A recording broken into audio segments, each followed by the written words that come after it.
We live in a really crazy market, both in the arts world and in the media world. Being as small as we are, it's just three of us right now, four of us if you count John. John, we love you. For John Myers, that it allows us to pivot hard, and to follow our instincts, which we're lucky have been right more than not.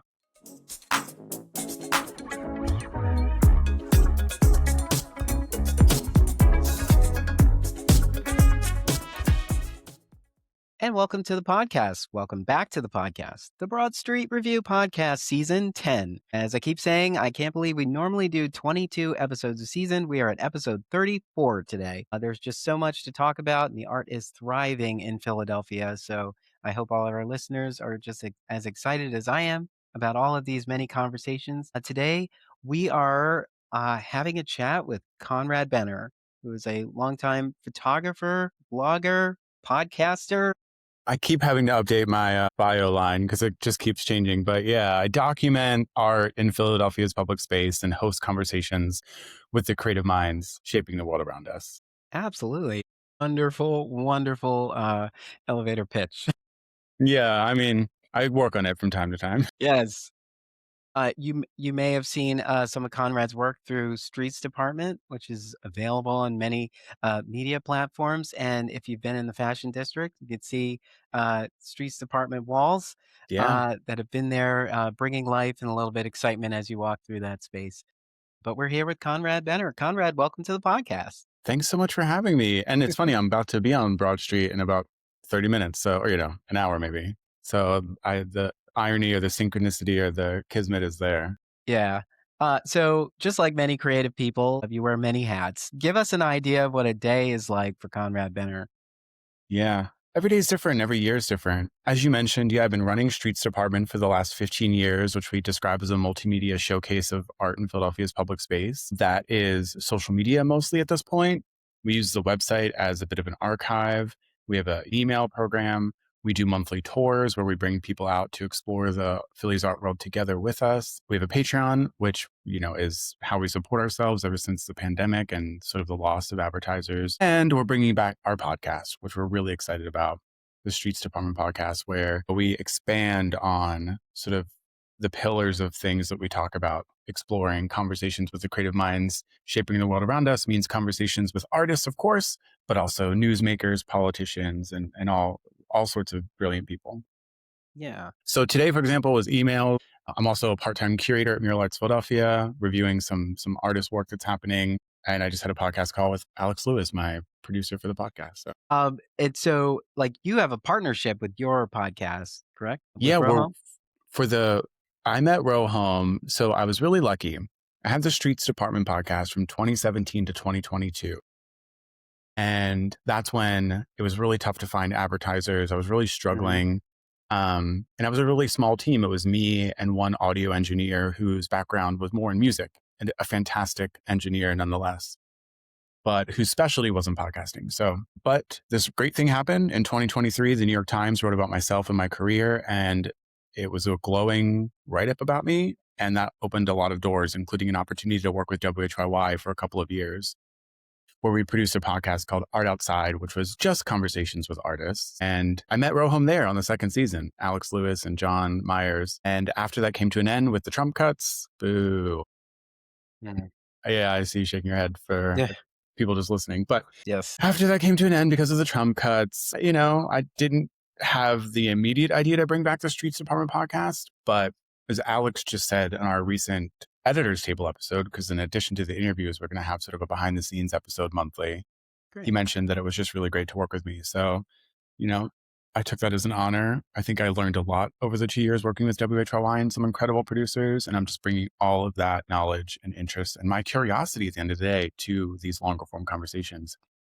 And, most people, if anyone knows me, they probably know me from Instagram or TikTok, where the structure there is short form content, short form videos, usually 30 seconds to 3 minutes if you have the time, though few people watch a video that long.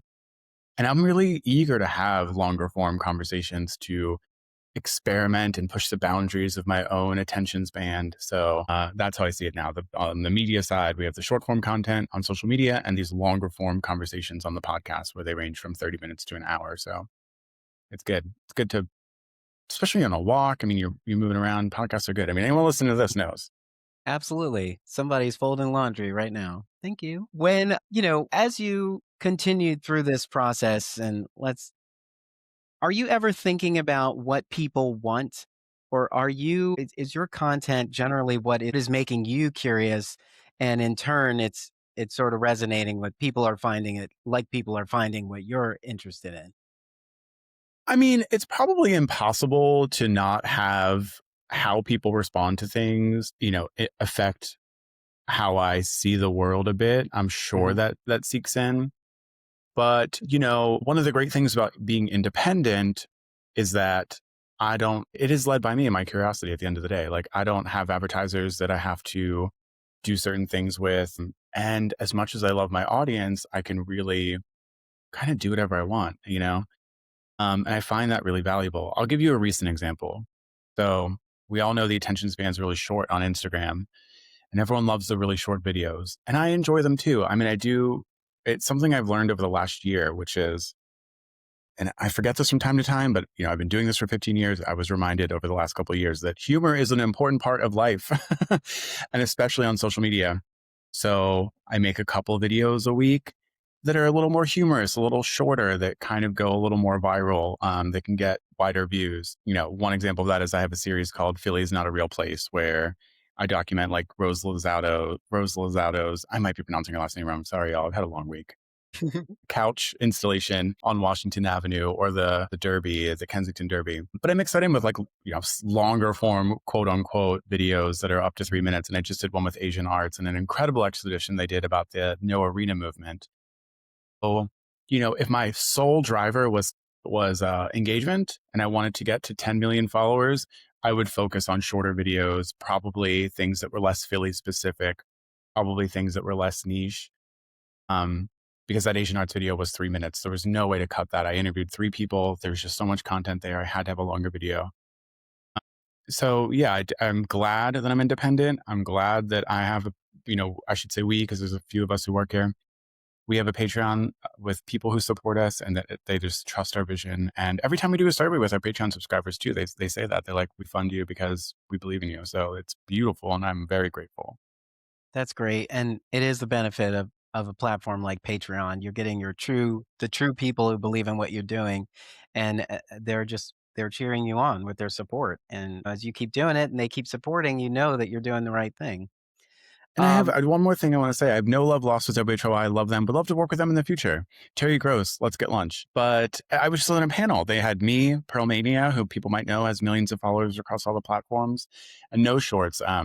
Sort of, I'm going to say emerging just because he's younger, but like sort of an emerging content creator who explores Philadelphia through social media. And we were on that stage to explain to WHYY employees and other news media folks like how we build our careers. And so it's such an honor to be able to be like, I'm doing something right. I'm doing something right enough to like be able to be on stages like that. Part of it is being agile. I think we live in a really crazy market, both in the arts world and in the media world. Being as small as we are, it's just 3 of us right now, 4 of us if you count John. John, we love you. John Myers. That it allows us to pivot hard, and to follow our instincts, which we're lucky have been right more than not. Mhm. I think, there's so many quirks to every city, like, every city has sort of a weird movement. I thought it Yeah. was I love, Philly's not a real place. I think Hmm. I was having a conversation with my husband. We were walking down, I think it's Arch? No, oh, it might be Race. Whatever street that the Church of Scientology building was on. Hmm. We're walking Race. Yeah. Race, yeah, we were walking down there one night, and I was saying something to about Philly is not a real place, and as we walked past the Church of Scientology, there was an alley there with a dumpster literally on fire. Wow, you manifested it. You created that moment I for yourself. I was We like, live in it. We live in a simulation. I was like, we shoulda captured that. We didn't capture, we just kept walking. I was like, "That's a moment and a story we're gonna tell everybody." My God, that's so funny.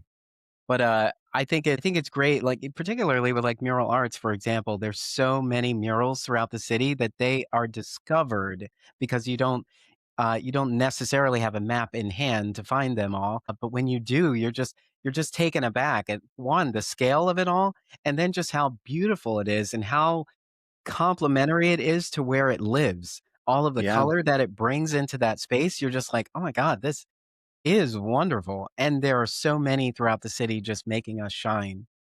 Yeah, you talk about that Scientology building. On the other side of the dumpster fire, there's a mural by Isaac Lynn called Start From Here. And it's this beautiful abstract mural that's all about how, for generations, people have come to Philadelphia and how valuable that is, that we're a city of immigrants. And that's just a part, that is the main part of the American experience. It's one of the ways a lot of people come here. And how important that is. So, yeah, we live in a city of 4,000, 5,000 murals, depending on how you count it. And they're all over the place. Some cities have mural districts where it's more development driven. Think of like Wynwood Walls in Miami, for example. But here we have a public art program, the nation's largest public arts program, Mural Arts Philadelphia, that over 40 years has worked with communities to do community centered, community led projects all over the city. So no matter where you are, almost you're bound to run into public art, which is very valuable. Can you talk about some of the highlights of the last 15 years for you? Um, can you do that? I'm looking at a bunch of things that you've done, but Yeah. like which ones stand out the most? Or like when you're having a tough day or like a trying week that you're just like, you know what, but we did that.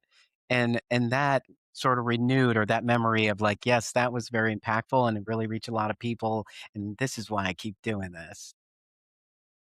Sometimes I trip up. I just realized it I'm editing an episode with R. Eric Thomas now. That's our next Streets Department podcast episode. And I do refer to myself as a journalist. I really try not to do that, but I think it's a really good episode, by the way. People should check it out. It's coming out soon, if it's not already out by the time this episode's out. But I try not to do that because Streets Department's really unique. And I think one of the things I'm really proud of that's happened over the 15 years is we've become not only a multi-platform place for us to talk about the art in Philadelphia's public space, which is something that I started this effort as a blog because I was looking around at City Paper and Philly Weekly and Philly.com back in the day and seeing very little arts coverage, generally speaking, more in the independent papers, but those are Yeah. gone now. Yep. But very little about the wheat paste and the stickers and some of the murals that don't have the big press releases around them. So I wanted to document that. I thought there was a hole in the market. But Street Department has gone from not only documenting, but very quickly within that first year, curating our first show. And by 2015 on, regularly curating artwork around the city. So I love that, I'm kind of like a full service agency over here where I'm promoting the artist, I'm interviewing the artist, I'm talking with artists, and I'm creating opportunities for them with Mural Arts Philadelphia and other folks. You mentioned the fashion district. That's something I worked on independently with Preet, who then owned the fashion district. They still might, actually don't know, to do murals down there, but I do a lot of work with Mural Arts Philadelphia. It's really cool. I'm able to hire dozens of artists every year through my relationship with Mural Arts and some other folks. It's really wonderful. Another highlight would be very early on, I realized the sort of like power of influence. This is like before influencer became like a job. But in 2014, I had about 10,000 followers on Instagram, and I created a petition to have SEPTA run the trains 24/7. I've lived in Philly my whole life. I take the trains. I hate the night owl bus. I know some people love it. I hated the night owl bus. And so I worked at my coffee shop gelato job, making $7 an hour and taking a 20 some dollar cab ride home at 1 a.m. when it closed on Saturday nights because it just felt quicker, safer, more Hmm. reliable than waiting for a night owl bus. And that petition got a lot of signatures, and it did pushed SEPTA to test 24-hour service over the weekends. They started Friday and Saturday nights. It was wildly successful. Ridership grew by like 180% on Friday and Saturday nights. So they enacted it permanently. And it was permanent from 2015 through, drumroll please, the pandemic, where obviously the challenges with public transit funding Yeah. and ridership has been it'll be the story of this decade in some sense. So it did end after the pandemic, but it worked really well for 5 years. I could see it coming back eventually. It's a great service. So those are two examples. Yeah. Uh, did you have a response to the most recent strike? Well, it The wasn't a strike, I don't strike. know. My most Well, it recent wasn't a thing with strike, them, the financial cut. yeah, my frustration is, and so just promoting my podcast. I mean, that's what I'm here for. The fourth interview episode will be with Nikhil Saval, who is a state senator. And we talk about sort of, the challenge there is we are one of the few split governments at the state level. So most states have a population that leans one way or the other. And we have a state that's why we're a purple state, I guess, that goes right down the middle. So we have a Democratic governor and, Republicans in the Congress that control a lot of stuff. It's all just like teetering on the margins. We could win. I mean, if we get a few more seats here and there, Democrats, I say we because I identify as someone on the left. Okay. My politics won't come as a surprise to anyone who follows me. Democrats could take control and maybe do some stuff. But when it's split like that, all you need is like one or two bad actors who want to see Philadelphia as not part of the state, which is wild. We're the economic engine of the state, let alone we're just people. With the sixth largest city in America. We need a public transit system. Yeah. Imagine if we spent as much as we do on roads and highways. If we put, spent just that exact amount on public transit, we would be a different place. And it's a tax. I don't think people realize that. We've been sold this idea that cars are independence, but it's really a tax. If you have a car note and you're paying taxes on that every time you need a new tire, it's a tax that we shouldn't have to pay. And I'm grateful to live in Philadelphia that has the bones of a great transit system. I've lived here my whole life. I'm 40. I'll be 41 in a few days. And I've never owned a car. So that's my thoughts on it. I think a few bad actors in the Republican Party at the state level wanted to prove something. The fact that I came and say their name probably means that they failed at that. And all they did was create a lot of frustration for a lot of hard working people in the city. So F Yeah, them if I can say it. absolutely. I've been here for 25 years. I had a license when I first got here, but I always think it's fun how I gave up my license. I needed to get into Woody's, and so I needed something updated. Yeah, I there you go. traded in for a state ID, but what I realized is that one, we're an international city. It's very easy to get around. From here, we can get to Yeah. DC, no problem. We can get to New York, no problem. And the systems connect in a way that makes it somewhat easy for us to do. I've never had a real concern about getting around the city without a vehicle, and I do have friends, who drive, like if I really need it, but it's so valuable when it's there, and, like, that conversation of pulling off so many of those lines that were valuable to people, like, was just sort of a crazy thought while you're sitting here saying, "Please prop us up so that we can do more things." It's like, And we y yeah, And we have the bones. California has spent 20 years trying to build one train from LA to San Francisco that they can't, we have the bones here. If you build it, they will come. We have the bones. We have the rail lines. Like run the trains to Manayunk and to the suburbs like more often than once an hour. Run the Ellen subway every 4 minutes. I'm very Philadelphian or I don't know, very American in that sense. I only got my passport a few years ago when I was 37, but I went to Mexico City, been to Europe twice now. It pisses me off that other cities do this. Like every city I was in Europe, 4 minutes. You don't wait more than 4 minutes for a train. It's not like every train's packed. They don't mind, having a train that's a little less empty, using the money because they know if it's not consistent, people won't use it. So if you build it, they will come. If we had trains that ran every 4 or 5 minutes, the ones that went out on the regional rails ran more frequently, like people would use it. yeah. Yeah. Also make it One of the easier. many issues with SEPTA, but it's an Yeah. important one, the frequency. Not that this was a SEPTA podcast, but, I mean, I I think mean, about it it's a part of too. it. Yeah, because It's all a part of it. is an infrastructural foundation that keeps us running. Yeah, there was so many things about it that just make it hard. Like you're paying to get on the bus or the train, but then well, not the train, but you pay to get on the bus, but then you watch 3 or 4 people get on the bus without paying, and you're just like, I don't. You're complaining about money, but you're not stopping this. I was at the Cecil B. Moore station, right? And there's kids just sitting right at the station, letting the alarm go off so people can come through. And so there's no one there. There's no one there anymore. And aside from that, like, was it Robert Reich? It was like Clinton's financial person. I don't know. He's very big on Instagram. He just posted something today. I was scrolling while I was bored about the tax rate and how it went from like people at the top were taxed higher and working class people were taxed lower. And now it's like just completely leveled out.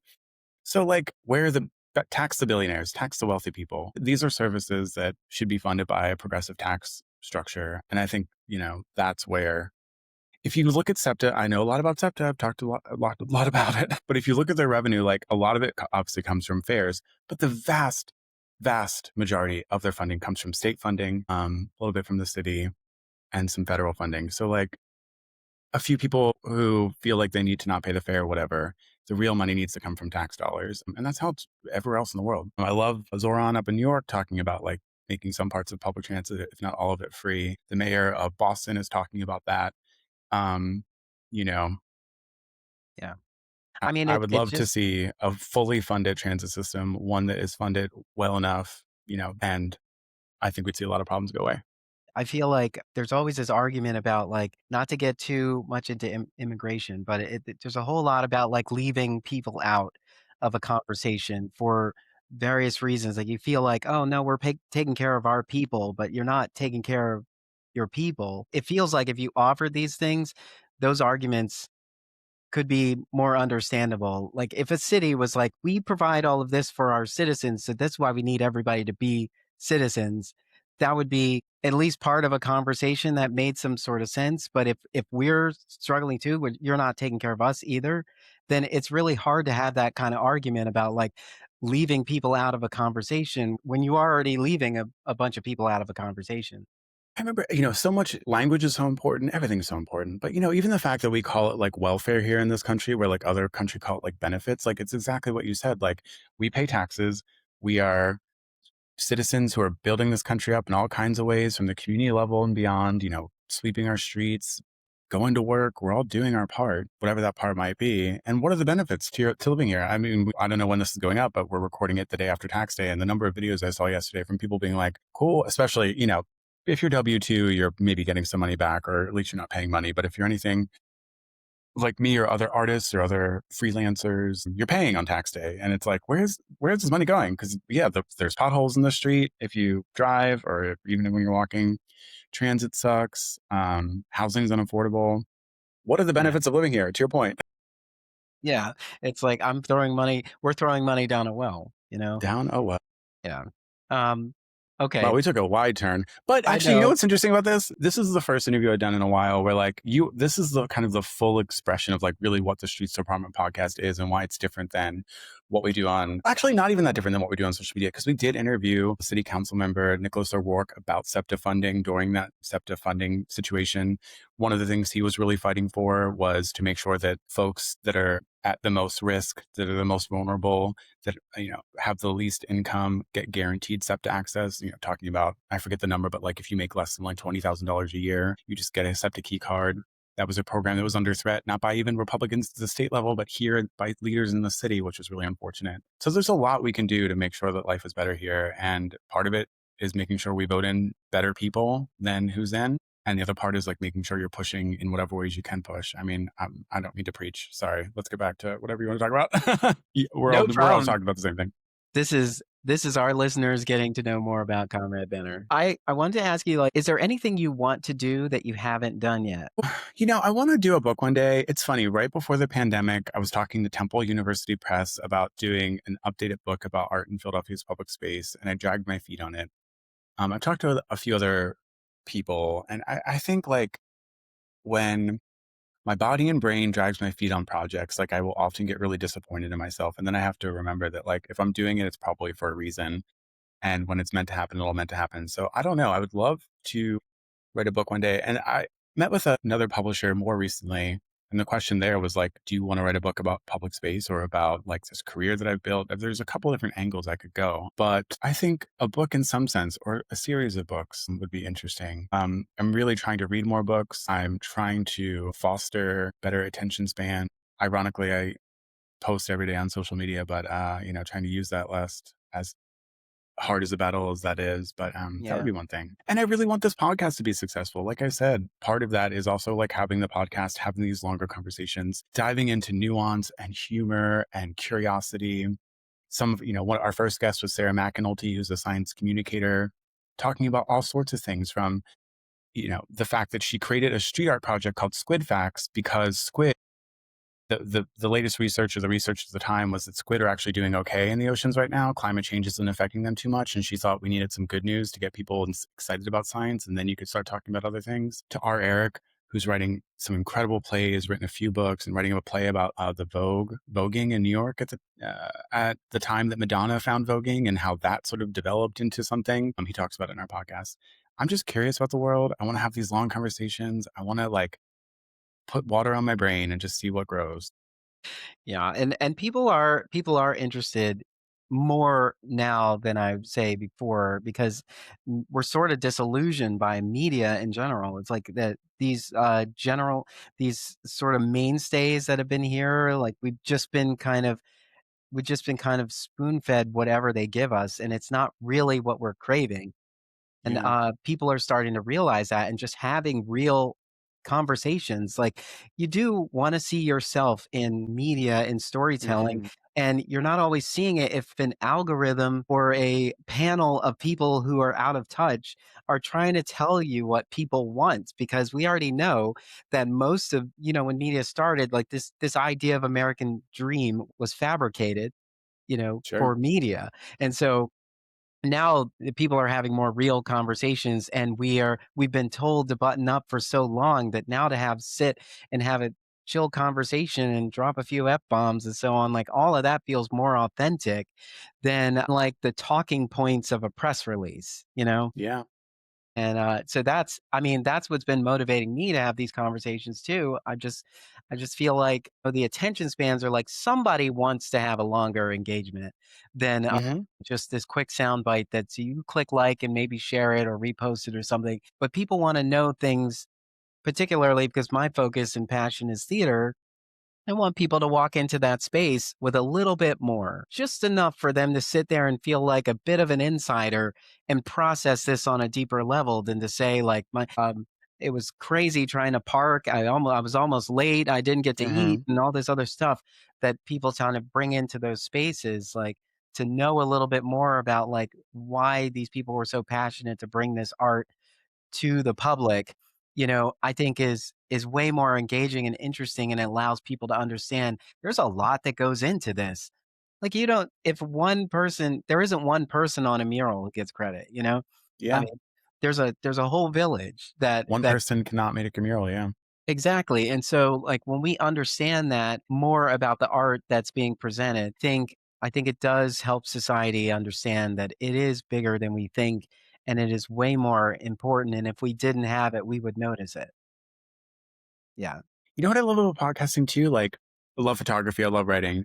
But for, you know, tens of thousands of years, we've been sitting around fires and talking to each other. Like, storytelling is so ingrained in us that I think that's why podcasting has had a resurgence over the last like decade, really. But I think it's beautiful. I love creating podcasts. I love listening to podcasts. It's ingrained in us to want to hear a conversation. Yeah, and the great thing about podcasts too, I think you were just saying that, but like it's not just like some 5 minute news clip that's super edited. It is like you can hear people thinking, you can hear people like processing questions and the conversation and having reaction to it. And there's just like a spark and a fire that comes from all that. It's beautiful. So is it safe to say that the podcast is your primary focus right now, or do you have other irons in the fire? Yeah, that is the biggest thing I'm working on right now. This relationship with Row Home and the podcast will be bi-weekly with one extra bonus episode a month. So there's a lot of content we're creating and pumping it out there. I think it's going to be a big part of Streets Department's future, and I'm very excited about it. Am I working on other things? Of course, because I'm a millennial who has to have 400 jobs, but very focused on the podcast. And again, like, if you listen to the original Streets Department podcast or Art Outside, give this one another shot. I think I'm so much better. And working with Row Home is making me so much better. The conversations are so good. I'm happy. One of the other things I'm working on, though, that I'm really proud of, so many things, really, truly. Again, I'm part time at Mural Arts, curator there, working on a mural right now about LGBTQ leaders in the neighborhood. There's some amazing folks, some community folks, some artists, and can't say too much about that quite yet. We're announcing it soon, but I feel really grateful for that work. Queer people, trans people, we deserve to be represented in our public art, in our public space. Now more than ever, potentially. You know, it's important to see queer people and to see non-cis people in art in our public space. It's important that people pass that every day. And I'm grateful to be working on a project that is going to center some LGBTQ heroes in the neighborhood. And I hope I worked on the ballroom mural a couple of years ago with Jason Bowman. This is sort of the next big LGBTQ themed mural I'm working on, and I hope to keep that work up. It's important. Absolutely. Well, It was great chatting with you today. This is so fun. I know. Conrad Benner, everybody. Listen, this is podcast supporting podcasts. You I got to mean, get we back have to. into Who's that going to support us conversation. if not each other? Yes. Get back in if you were already there and you're still in that space. Great. Spread the word about Streets Department Podcasts, alive and kicking still, and follow this work. And you can follow on socials, Streets Department, DEPT, Streets DEPT, and continue to engage with Conrad and all of this great work that's been, the culmination of 15 years and still going strong. Conrad, thank you so much for coming to Broad Street Review to have a chat with me, and it was great to get to know more about you. I've just sort of observed and appreciated you from afar, so it was really great to be able to chat with you today. Thanks so much for having me. And like I said before the call, well, let's make a video about something you're working on. We'll do Yeah, it. absolutely. But again, thanks for meeting with me. It was truly a pleasure. Bye.